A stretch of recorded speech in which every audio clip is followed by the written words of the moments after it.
So hey everyone, welcome back to my channel. আবার সকাল সকাল একদম স্নান টান সেরে একদম ফাইনালি রেডি হয়ে গেছি, ক্যামেরার সামনে চলে এসেছি। তো এরকমই রেখেছি আজকের লুকটা, নতুন একটা ড্রেস পরেছি। কেমন লাগছে অবশ্যই কমেন্টে জানাবেন। রঞ্জন যেহেতু হাইটে লম্বা, তাই বলছিলাম ফ্রেমে আসবে একটু নিচে হয়ে যাও, আমি তো অতটা লম্বা নই। তো আজকের ফাইনাল লুকটা দেখুন, ঠিক এরকম রেখেছি। কমেন্টে জানাতে অবশ্যই ভুলবেনই না, একদমই ভুলবেন না, কমেন্টটা করবেন। তো যাই হোক, বাইরে কিছুক্ষণ আগে হয়ে গেল বীভৎস পরিমাণ বৃষ্টি, তারপর এখন আবার রোদ উঠেছে। এই তো শরৎকালের আকাশের অবস্থা। তো গিফটটা সঙ্গে করে নিয়ে নিয়েছি, গিফট আছে এখানে। তো কোথায় যাচ্ছি না যাচ্ছি সবটাই অবশ্যই আপনাদেরকে বলবো। গাড়ি করেছিলাম, তো রঞ্জন দেখছি এখানে দরজা খুলে আমার জন্য ওয়েট করছে। ওহো, কি সুন্দর না। তো যাই হোক, যথারীতি গাড়ির মধ্যে উঠে গেছি। আর আমার সব থেকে বেস্ট লাগে এটার যে কাঁচটা খুলে দিয়ে তারপর যে বাইরের হাওয়াটা লাগে সেটা। তো কিছুক্ষণ সেটা নিয়ে গান শুনতে শুনতে, পরে গান শুনতে শুনতে তারপর যাচ্ছি বেশ মজা করে করে। বেশ কিছুটা রাস্তা আধা ঘন্টার মধ্যে পৌঁছে যাব। তো ফাইনালি চলে এসেছি ইন্দিরা অনুষ্ঠান ভবন, সিউড়ি। তো দেখুন, এই সেই স্যারদের সাথে দেখা হয়ে গেছে। তো রঞ্জন তো স্যারদের সবার প্রিয় স্যার ম্যাম। তো সেই ফটো তোলাতুলি আমার সাথে তোল করে আমিও ভিডিওতে নিয়ে নিয়েছি। তো হ্যাঁ, বলে দিই কি, এই যে ম্যাম স্যার সবাই দাঁড়িয়ে আছেন, গিফটটা দিয়ে দিচ্ছে রঞ্জন।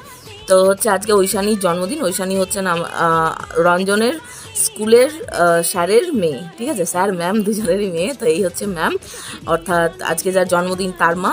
আর বাবাকে দেখাচ্ছি। তো এখানে এসে দেখা হয়ে গেছে আমার ফেসবুকে পরিচিত এক বান্ধবীর সাথে। কারণ প্রথমবার ওর সাথে দেখা হচ্ছে সামনাসামনি, ফেসবুকে কথা হয়, হোয়াটসঅ্যাপে কথা হয়, বাট দেখা প্রথমবার হচ্ছে। তো দুজনেই যেখানে ওয়েলকাম ড্রিঙ্কস দেওয়া হয়েছিল সেটা ট্রাই করলাম, বেশ রিফ্রেশিং ছিল। আমিও খেয়ে বললাম যে দারুণ খেতে। তো এই মুহূর্তে রঞ্জন নেই, কারণ ওই যে হয় না, নিজের এলাকায় ও ঘুরতে চলে গেছে আবার কি। যাই হোক, এখানে কিন্তু কেক কাটিংয়ের জন্য কেক সাজিয়ে দেওয়া হয়েছে। আর ঐশানী এত মিষ্টি একটা মেয়ে, কি বলবো। রঞ্জনকে বলেছিলাম একটা ভিডিও করে দাও এরকমভাবে, আর কোথাও গেলে তো সেরকমভাবে এখন ভিডিও বানানোই হচ্ছে না, ভিডিওর জন্য টাইমটাও দিয়ে উঠতে পারছি না। তো কেমন লেগেছে এই স্লো মোশনটা। তো যাই হোক, ঐশানীর সাথে কয়েকটা ফটো তুলে নিয়েছি। যত হোক, বার্থডে গার্ল বলে কথা, খুব মিষ্টি একটা মেয়ে, সবার সাথে হাসি মুখে কথা বলে, কোনো বিরক্তি ভাব নেই। এত সবাই আসছে, ফটো তুলছে, দেখুন এখনও পর্যন্ত সেই অবস্থা। 1 ঘন্টা প্রায় হয়ে গেল। তো ফাইনালি কেক কাটিংয়ের সময় চলে এসেছে, সব পুচকে পাচকারা সব দাঁড়িয়ে গেছে, এখন কেক কাটিং হবে। আর এখানেই আপনাদেরকে দেখাবো যে ঐশানীর মা বাবা কোনটা। এই যে মা সামনে দাঁড়িয়ে গেছেন, আর বাবা হচ্ছেন ওই যে পিছনে রেড কালারের শার্ট পরে আছেন উনি। তো আমাদের রঞ্জনের স্কুলের স্যার। তো যাই হোক, সেই হিসাবেই আজকে আমরা ইনভাইটেড ছিলাম, সবাই এসেছিলাম। আবার অনেক দিন বাদ সেই সরস্বতী পুজোয় স্যার ম্যামদের সাথে দেখা হয়েছে, আবার দেখা হলো এক জায়গায়। এত ভালোবাসেন ওনারা, আর আমিও যথেষ্ট তাদেরকে শ্রদ্ধা করি। তো যাই হোক, খুব ভালো লাগলো, আজকের দিনটা দারুণ কেটেছিল।